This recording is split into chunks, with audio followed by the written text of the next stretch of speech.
Isang magandang araw mga kasari-sari. Kamusta na po kayo? Kamusta ang inyong mga negosyo, ang inyong mga tindahan? Sana po kahit papano nakatatawid tayo sa ating araw-araw na pamumuhay mga kasari. So bago po ako magsimula ng ating maliit lang na topic, maiksi lang to mga kasari ha. Makikiusap po ako, makikisuyo sa mga nanonood sa akin.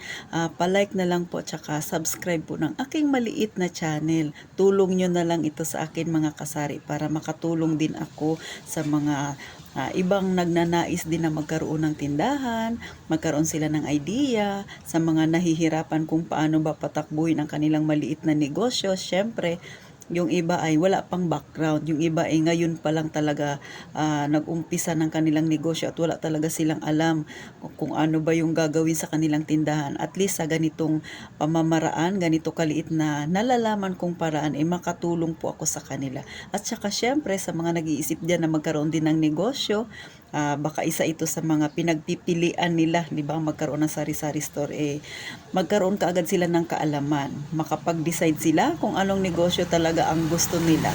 So magsisimula na po tayo sa topic. So gaya ng sabi ko, maiksing-maiksi lang po ito.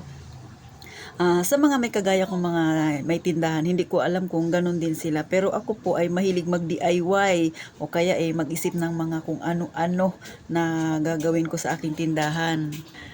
Ako yung tipo ng tao na hindi mahilig magbili-bili ng pampaganda ng tindahan, pero nagdi-DIY po ako, nag-iisip ako kung ano ba yung makakadagdag ganda at saka makakatulong pa sa aking maliit na tindahan. So, ang aking ginagawa katulad na lang ng mga lagayan ng gamot. So, na-vlog ko na po ito pero ipapakita kong muli sa inyong mga kasari.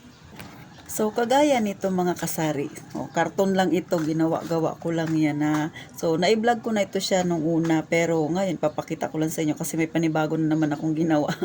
So, ganyan lang po mga kasari. Hindi ako basta-basta bumibili ng mga kung ano-ano kasi lalo na kung medyo may kamahalan.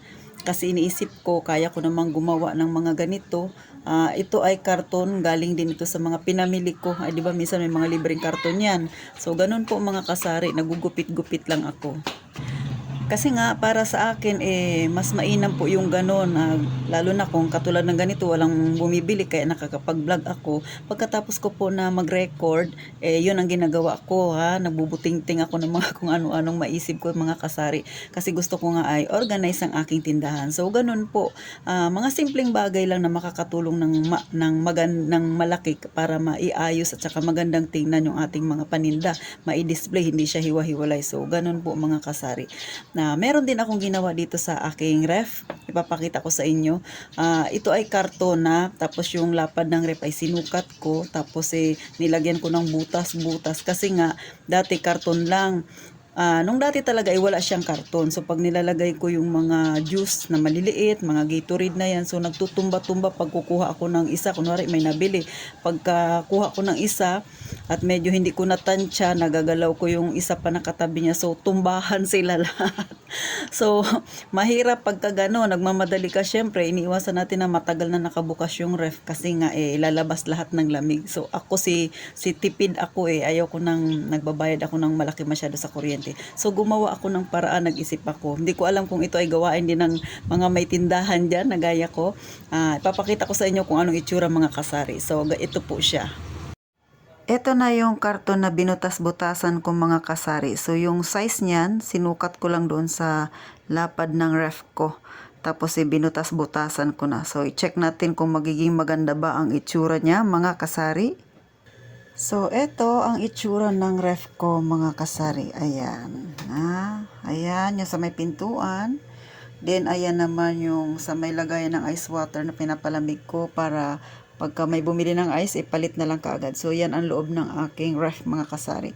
So, try natin ito kasi nga medyo madilim. So, papalitan natin ng karton na yung binutas-butasan ko. Titingnan natin kung magiging okay para maliwanag yung ilalim mga kasari. So, ayan ang loob niya na pinaglagyan ko na nilagyan ko nito kasi nga pag medyo maliit yung bote sumasayaw-sayaw, di ba? So try natin kung magiging okay siya mga kasari. So ayan na mga kasari. Mas maganda siguro nga may butas para umabot sa ilalim yung lamig niya, no? So, hindi, kasi kung panay karton, walang butas, hindi makakarating. Makakarating naman sa ilalim, pero maganda yung may butas. Tingnan natin kung magiging mas okay siya, ha? So, ayan na mga kasari, nailagay ko na. O, diba? Mas maganda siya. Kasi abot na yung liwanag niya hanggang ilalim. Oh, kasi nung nakaraan natatakpan siya kasi nga walang mga butas-butas. So, mas maganda. Ah. So, ayan ang itsura niya. Okay na, di ba? May basahan pa ako diyan nilalagay. So, ganyan ang itsura ng aking ref mga kasari. Ganyan. Napakasimple lang niya. Ganun. Maliban po dun sa karton na ginawa kong mga kasari, gaya nito, lagayan na to, karton din yan, ginawa ko lang din yan mga kasari. Kasi sayang yung space, di ba, medyo mataas pa siya eh. Kung ilalagay ko sa mga gilid eh, masyado nang marami tingnan. So, para maganda tingnan, ginawan ko ng ganito, di ba? Nilagyan ko nito sa gitna para hindi siya bumaba. So, karton lang din yan mga kasari. So, ganyan po ang ginagawa ko kapag wala akong ginagawa, walang customer, hindi ako busy. So, yan ang mga binubuting-ting ko mga kasari. So sana po nagkaroon kayo ng idea, mga simpleng mga ginagawa, mga binubuting-ting lang, 'di ba?